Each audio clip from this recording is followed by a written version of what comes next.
1975 की इमरजेंसी के बारे में आप सोचते हैं कि आप सब कुछ जान चुके हैं। आज हम वो 3 राज खोलने जा रहे हैं जो ना इतिहास की किताबों में है, ना स्कूल के पाठ्यक्रम में, और राज नंबर 2 सुनकर आप भी कहेंगे क्या वाकई ऐसा हो सकता है।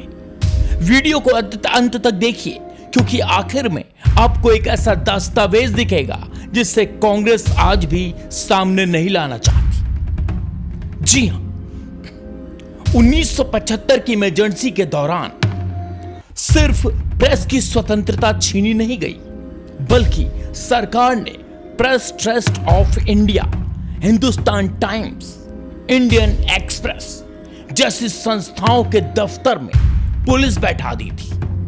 रिपोर्टर्स को सिर्फ सरकारी बुलेटिन छापने की इजाजत थी। बीबीसी की रिपोर्ट तक को भारतीय रेडियो ने ऑन एयर करने से मना कर दिया था। अब यह सब सिर्फ इसलिए क्योंकि सवाल पूछे जा रहे थे। किससे? प्रधानमंत्री से, उनके बेटे संजय गांधी से और कांग्रेस के अंदरूनी घोटाले से। आज जब सरकार काम कर रही है, फैसले ले रही है, देश को आगे बढ़ा रही है, तब यही कांग्रेस और उसके सहयोगी दल चिल्ला रहे हैं कि देश में अघोषित इमरजेंसी है। अब सवाल उठता है, क्या सच में? तो आइए 1975 से 2025 तक एक सीधी लाइन खींचते हैं। जो लोग आज मोदी सरकार को तानाशाह कहते हैं, वही लोग उस वक्त चुप थे जब लालू प्रसाद यादव को जेल में ठूसा गया। आज वो कांग्रेस की गोदी में बैठकर लोकतंत्र की रक्षा की बात कर रहे हैं। अखिलेश यादव चुप हैं, लेकिन उन्हीं के स्वर्गीय पिता मुलायम सिंह यादव को इंदिरा गांधी की इमरजेंसी में जेल में ठूसा गया था। आज वो कांग्रेस के साथ मंच साझा करते हैं। क्या इतिहास भूल गए? हम आपको एक ऐसी परत खोलकर दिखाएंगे जिससे आप आश्चर्यचकित हो जाएंगे। लेकिन उससे पहले ममता बनर्जी, जो 1990 के दशक में कांग्रेस की राजनीति से उबकर बाहर आई, आज उसी कांग्रेस की उंगली पकड़कर मोदी को तानाशाह बताती है। क्या बंगाल की जनता को नहीं पता कि वहां लोकतंत्र कैसे चल रहा है? और हां, केजरीवाल जो कभी अन्ना आंदोलन में खुद इमरजेंसी के खिलाफ सड़क पर उतरे थे, आज उसी मानसिकता वाले लोगों के साथ मंच साझा करते हैं। तो क्या देश की जनता को ये नेता शॉर्ट मेमोरी वाले समझते हैं?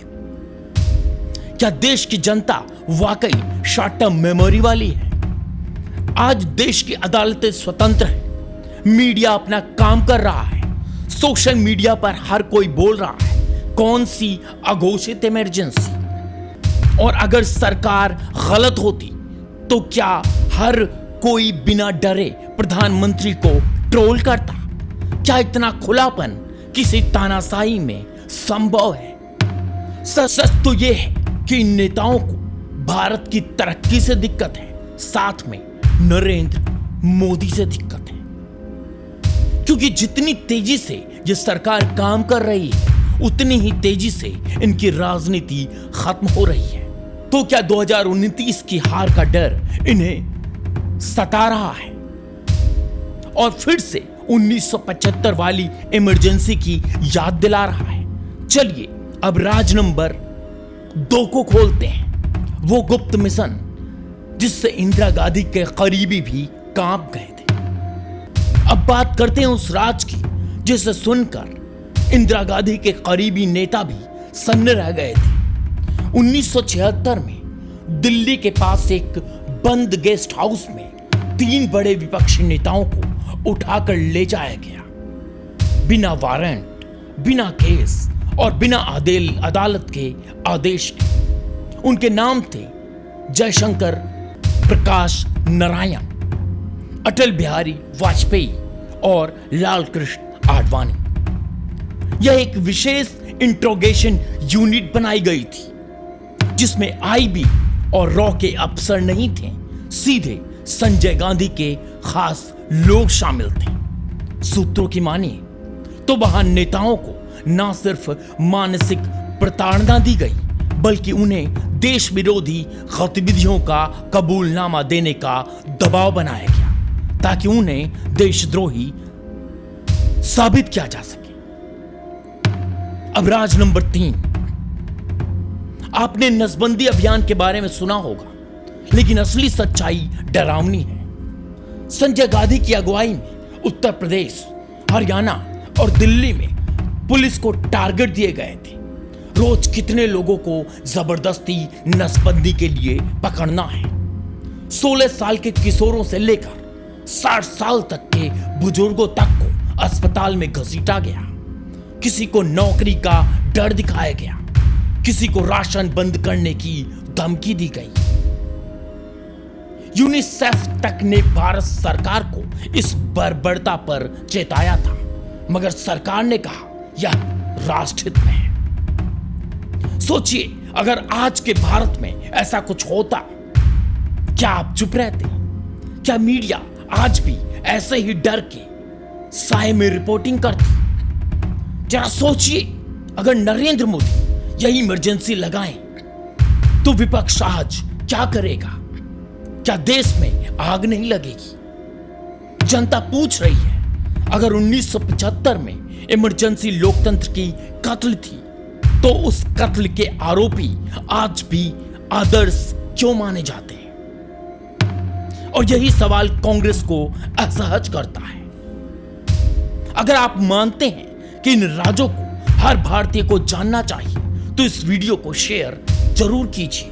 नीचे कमेंट्स करके बताइए, क्या आपको लगता है कि 1975 की इमरजेंसी कभी फिर से लौट सकती है क्या? वो भी नरेंद्र मोदी के रहते हुए। और हाँ, चैनल को सब्सक्राइब करना मत भूलिए, क्योंकि हम लाते हैं आपके लिए ऐसी ही छुपी कहानियां जो सच्चाई के सबसे नजदीक होती हैं। लेकिन क्या ये सब केवल इतिहास है? नहीं, क्योंकि आज भी वही चेहरा, वही सोच, वही मानसिकता नए रंग में हमारे सामने है। बस अगर हम नहीं पहचान पा रहे हैं तो इसमें हमारी गलती है।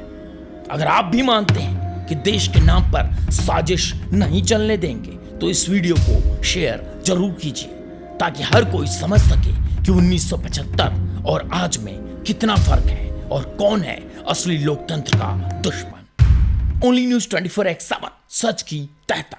लेकिन क्या ये सब केवल इतिहास है? नहीं, क्योंकि आज भी वही चेहरा, वही सोच, वही मानसिकता नए रंग